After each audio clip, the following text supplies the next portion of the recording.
31 ديسمبر 1999. قبل ما ندخل على سنة 2000 ب10 دقايق، العالم كله كان مستني اللحظة اللي كل حاجة هتقع فيها، والناس كلها مرعوبة من حاجة واحدة بس: Y2K bug.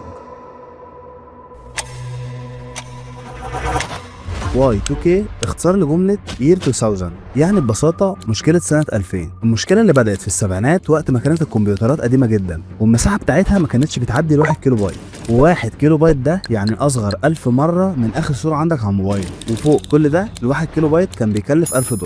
فالمبرمجين ساعتها قالوا عشان نوفر مساحة هنكتب أي أكواد ليها علاقة بالتواريخ برقمين بس، يعني سنة 1975 هنكتبها 75 بس، وهكذا. وبكده لو سجلنا تواريخ ميلاد 10 مليون شخص برقمين بس، هنوفر بالحركة دي 20 مليون خانة. وده كان اختراع حرفيا. Using 2 digits rather than 4 made good economic sense. لما جم بقى داخلين على سنة 2000 قالوا هنكتبها عادي زي ما بنعملها على طول، هنكتبها 00، بس لقوا ان ايه ده 1900 يا معلم. This will be the end of the world. لما قربت سنة 2000 بدأوا يلاحظوا ان الكمبيوتر مش فاهم التاريخ صح. الكمبيوتر بيقرا تاريخ سنة 2000 انها سنة 1900، ودي كانت كارثة. Now this is not one of the summer movies where you can close your eyes during the scary parts. معنى كده لو انت مولود سنة 1960 مثلا، ساعتها في نظر البلد وعلى السيستم مش هيبقى عندك 40 سنة، هيبقى عندك 60. حسابك في البنك هينزل عليه فوائد كأنك سايب الفلوس من 100 سنة، والكلام ده معناه ان اي مؤسسة بتعتمد على التواريخ هتتخرب. الطيران بقى والبنوك والمصالح الحكومية وكل حاجة تقريبا.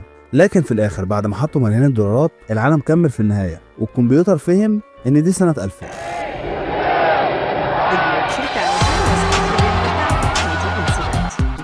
القصة اللي حكيتها لك دي ما كانتش قصة عن التكنولوجيا، دي كانت أكبر مشكلة موجودة في أمريكا ورعب العالم في الوقت ده. كل يوم أخبار وتحذيرات، والناس عمالة تسحب فلوسها من البنوك وخايفة. وفي وسط كل ده بقى بينزل لهم فيلم فايت كلاب، اللي هو يا باشا احنا عندنا مصيبة وأنت جاي تعمل لي فيلم كله عنف، بيحكي قصة واحد مريض نفساني وبيفجر المباني والناس بتضرب بعض. عارف أنت المثل بتاع أنت رايح لرجل القرد وتشمشم؟ فايت كلاب كان هو كده بالظبط. ده غير كمان إن الفيلم بيتريق على فكرة الاستهلاك، وبيقول للناس ما تشتروش حاجات ملهاش لازمة وخلوا بالكم من فلوسكم، في حين إن الشركات الكبيرة كانت عايشه اصلا على الموضوع ده. فده اللي خلى الشركه المنتجه نفسها خافت من الفيلم، وقالوا ده فيلم ضد الشركه اللي بتنتجه اصلا. But when Fight Club came out, it was not successful.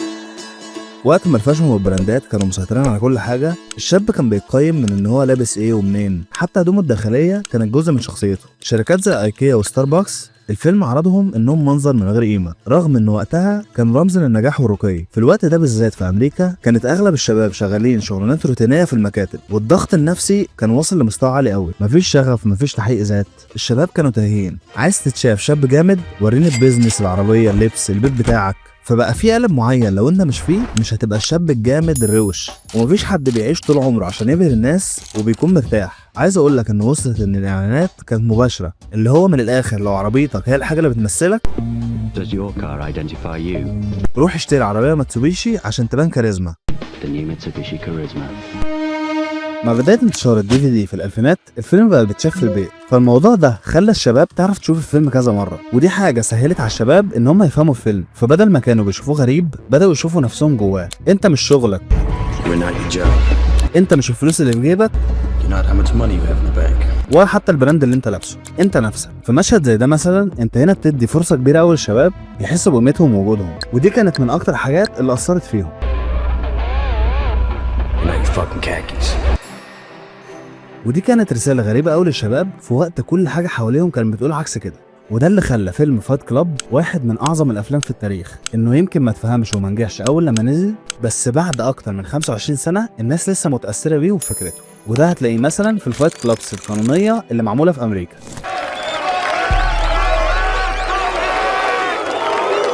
ده غير شخصيه تايلر اللي شباب كتير قلدوا لبسه وشعره وتاثروا بيه، لانه كان بالنسبه لهم نموذج للشجاعه والتحدي في الفيلم.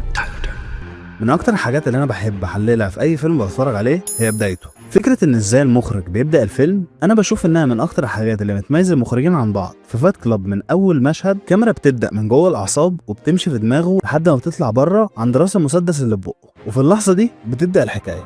People are always asking me if I know Tyler Durden. قبل عصر النتفليكس والشتا السمارت اللي حوالينا دي، مفيش جو المحتوى السريع واول 3 ثواني هم اللي هيخلوك تكمل الفيديو والشغل ده. اوبننج وتسلسل لفيلم زي ده في التسعينات لازم اوقفك عنده شويه، لان لو ما وقفتكش عند النقطه دي اعتقد سهل جدا تحس ان كل اللي انت شفته في الاوبننج ده عادي، بس لا، هو مش عادي، لان ببساطه فايت كلاب كان من اكتر الافلام اللي اتمردت على شكل السينما وقتها.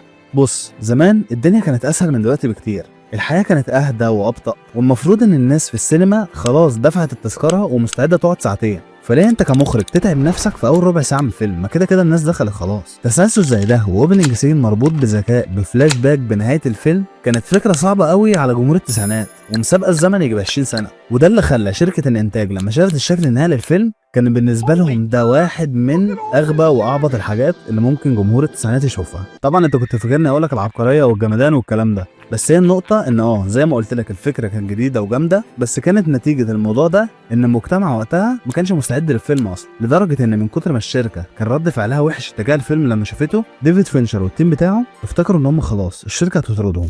When we cut the movie together and we showed them the final thing is the first time I think that everybody realized they were going to get fired. شركة الانتاج ساعتها حست انها اتورطت خلاص في الفيلم، فقاموا شغلوا دماغهم وعملوا دعاية محدودة جدا ومزيفة للفيلم، تخلي الجمهور بس كده اللي هو يخش ويدفع وبعدين بقى يبقى يخرج ولا ما يكملش الفيلم مش فارقة. فقاموا عرضوا للناس على البوستر من بره براد بيت لابس نص كم وماسك صابونة وكلمة فايت كلاب. So they devised a campaign على اساس ان هم بقى لما يخشوا يشوفوا فيلم اكشن وملاكمة ورجالة بتتخانق مع بعض. to people watching the World Wrestling Federation. بعد كده بنلاقي نفسنا دخلنا عالم واحد عنده أرق ومش عارف ينام. I hadn't slept in 4 days. بيروح جلسات الدعم النفسي اللي هو اصلا مش مريض عشان يروحها، وكل ده بيحصل في مدينه مش معروفه وزمان مش واضح، شخصيات بتدخل وتخرج وحتى اسم البطل مش واضح لنا، فتسال نفسك ليه البطل في الوضع ده؟ 2.5. Think of everything we've accomplished. ايه اللي هيحصل بعد 3 دقايق؟ مين تايلر ده اصلا؟ فين الفايت كلاب اللي انا داخل اتفرج عليه والاكشن والكلام ده؟ وده كله بسبب ان كل حاجه في الفيلم معموله انها تخليك تايه ومش فاهم هو فيه ايه، بس في نفس الوقت وانت بتتفرج بتبقى حاسس ان في حاجه كبيره هتفهمها بعد شويه، لغايه لما بتكتشف في الاخر ان الاوبننج هو مشهد النهايه. تمام، انا الصراحه مكسوف اقول لك ما تنساش تعمل سبسكرايب بقى والكلام ده، وانا اصلا بقى 4 شهور ما نزلتش، بس ده ما يمنعش ان اقول لك اصحى وصل عبد الله لالا نجم اليوتيوب رجع. فبص يعني الزرار قدامك اهو، يعني اللي تشوفه بقى مش هضغط عليك. عشان نبقى متفقين كده، انا مش بشوف ان فيلم فايت كلاب بيكلمنا عن العنف والاستهلاك، بس تعالى احكي لك على الزاويه اللي انا شفت منها الفيلم يمكن تحبها او تقتنع بيها. يعني ان اصلا الفيلم استخدم العنف او الضرب كوسيله بس مش اكتر، يعني هو مش بيقول لك انزل اضرب واتضرب من الناس في الشارع، لا، هو بس استخدم الضرب كرمز ان هو يقول لك اتحرر من الخوف، من التردد، من الحياه اللي لازم تعيشها من منظور الناس. First you have to know, not fear. او اجيبها لك من الاخر كده يعني بشكل سهل وبسيط، الخروج من منطقه الراحه او كومفورت زون. Without pain, without sacrifice, we would have nothing. والموضوع ده بقى وضح لنا في كذا مشهد، مثلا لما كل واحد في النادي اخد واجب ان هو يضرب واحد ما يعرفوش او يستفز حد في الشارع، بنلاقي ان اغلب الناس مش بترد حتى لو الاستفزاز كان مباشر وواضح جدا ليهم، وده لان اغلب البشر مش هيغامروا ويحطوا نفسهم في موقف خطر حتى لو حد استفزهم. ودي كانت رمزيه عن الخوف من اخذ الريسكات، الناس بتحب الكومفورت زون والحاجه المضمونه. حتى لو كان الريسك اللي هيعملوه ده ممكن يحقق لهم كل امنياتهم في حياتهم. البطل في اول الفيلم كان بيعيش حياه شكلها من بره مثاليه، بيتفرج على كتالوجات ويقعد يسال نفسه ايه الحاجه اللي بتمثلني كبني ادم. I'd flip through catalogs and wonder what kind of dining set defines me as a person. هو ذات نفسه ما كانش قادر يحدد هويته، بس اللحظه اللي حرفيا غيرت حياته وبدا رحله استكشاف نفسه على مدار الفيلم لما فجر الشقه بتاعته. في اللقطه دي مثلا هو كسر الصوره الكدابه اللي هو راسمها، وفعلا دي بتبقى النقطه اللي الفيلم كله بيتغير بعدها. Tyler?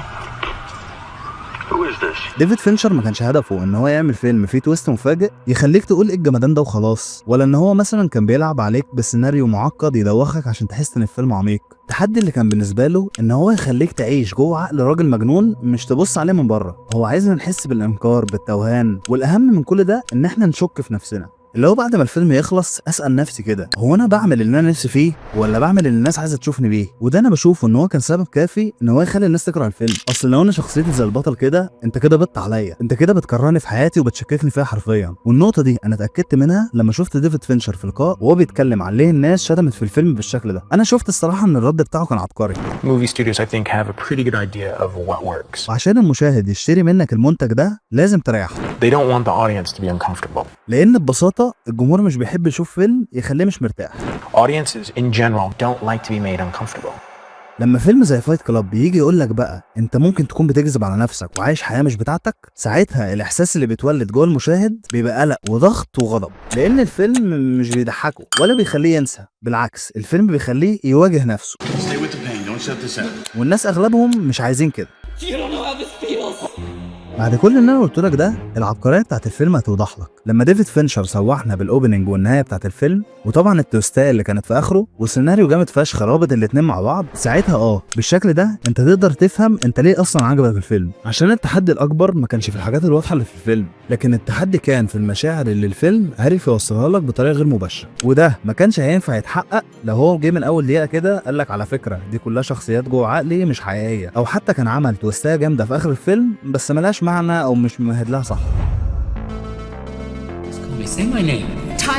تمام، اقف هنا بقى ثانيه كده وركز معايا، عشان تقريبا الجزء اللي جاي ده احسن جزء في الفيلم كله. كل الناس افتكرت ان العبقريه في ان تايلر مش حقيقي، وقالوا ايه ده جامد جدا، ايه التويستات بوم دي. تمام، هي جامده، بس اغلبهم ما كانوش فاهمين او حتى واخدين بالهم هي ليه جامده اصلا. هم مش ملاحظين ان من اول الفيلم المخرج بيقول لهم بشكل واضح ان تايلر مش موجود اساسا. وطبعا انا هنا مش هقف بقى عند موضوع اللقطات اللي كان بيظهر فيها من جزء من الثانيه ويختفي والكلام ده، لان اغلب الناس خدت بالها اصلا من الموضوع ده يعني، فسيبك منه. طيب مبدئيا كده، البطل في اول مره كلم فيها تايلر لما موبايل رن كان مكتوب جنب التليفون ان كابينه التليفونات دي مش بتستقبل مكالمات اصلا.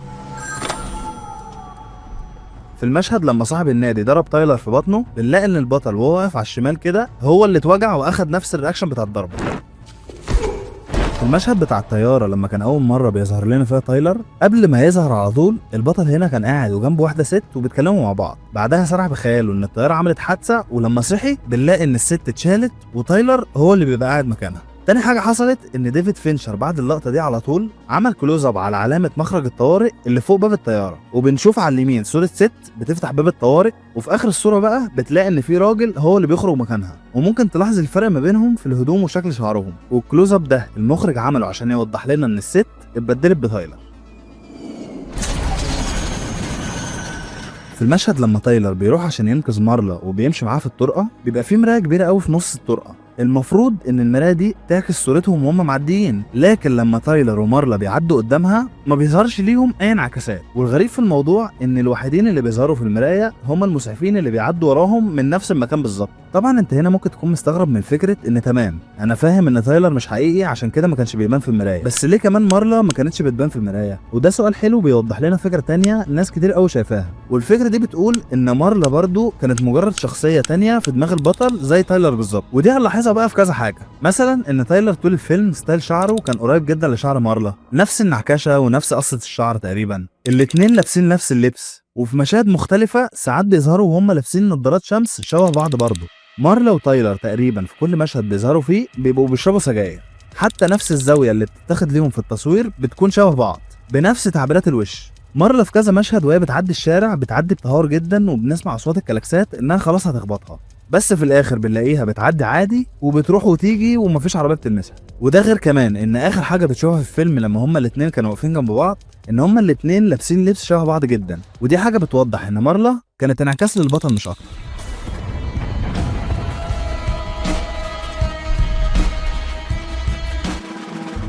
الايثرولز اللي تايلر قالهم في اول يوم عمل فيه فايت كلاب، انا بشوف ان فيهم دروس حلوه ممكن نتعلمها منهم. وعشان ما اطولش عليك هقولك على اكتر 3 رولز عجبوني وخلوني اتحمس جدا لما لقيتني فهمتهم من المنظور ده. الرول الاولى والثانيه، احنا ما بنتكلمش عن فايت كلاب. The first rule of Fight Club is you do not talk about Fight Club. الرول دي بتكلمنا عن فكره اننا لو ناويين نتغير ما نتكلمش كتير، نشتغل. الناس اللي بتتكلم عن خططها دايما غالبا مش بتنفذها، خلي النتيجه هي اللي تتشاف مش النية. ودي رول انا بشوف ان هي اتكررت مرتين، لان اهم حاجه عشان تبدا اي تغيير انك ما تتكلمش عنه. الرول الثانيه 2 بس في كل فايت. Fourth rule, only 2 guys to a fight. الصراع الحقيقي في الحياه مش مع الناس، هو دايما بين نفسك القديمه ونفسك الجديده، مفيش طرف ثالث. الصراع فردي، ما تبصش حواليك، ما تقارنش نفسك بحد.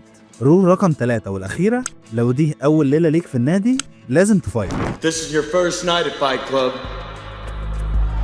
You have to fight. مفيش من بكره، مفيش مكسل، مفيش ما عنديش شغف. جيت هنا انزل العب على طول. في قرار في دماغك خده دلوقتي مش بعد اسبوع. Gentlemen, welcome to Fight Club. تمام، انا عارف ان انا غبت 4 شهور، فالمفروض ان ده الفيديو يعني اللي انا بحاول اعمله عشان اعمل بيه كومباك. بس انا عايز اقول لكم بعيدا عن الفيديو، انتوا حبايبي والله، ومش عارف هتصدقوني ولا لا، بس انا عارف كل الناس اللي بتكتب لي كومنتات واللي بيدعموني من زمان. فان شاء الله يا جدعان انا مش هوقف فتره كبيره كده تاني، لان فعلا اكتشفت ان انا اصلا ببقى فرحان قوي لما بعمل فيديوهات واشوف ارائكم وكومنتاتكم. ولما انا بطلت اصلا الفتره اللي فاتت دي، حسيت نفسي ان انا في حاجه ناقصاني كده في حياتي والله. وعشان انا قلت لكم من شويه ان انا هصالحكم بمفاجاه كده في الاخر، وان المفاجاه ان انا كمان هبدا اشتغل على الشانل الثانيه. بس الشانل الثانيه دي هتكون مختلفه خالص عن الشانل دي، يعني هي بعيده عن الافلام ومحتوى الشانل الاساسي يعني. فلو انت حابب تشوفني كتير تعالى هناك. بس كده، استنوني في فيديو جديد من غير تاخير تاني ان شاء الله. كان معاكم عبد الله. سلام.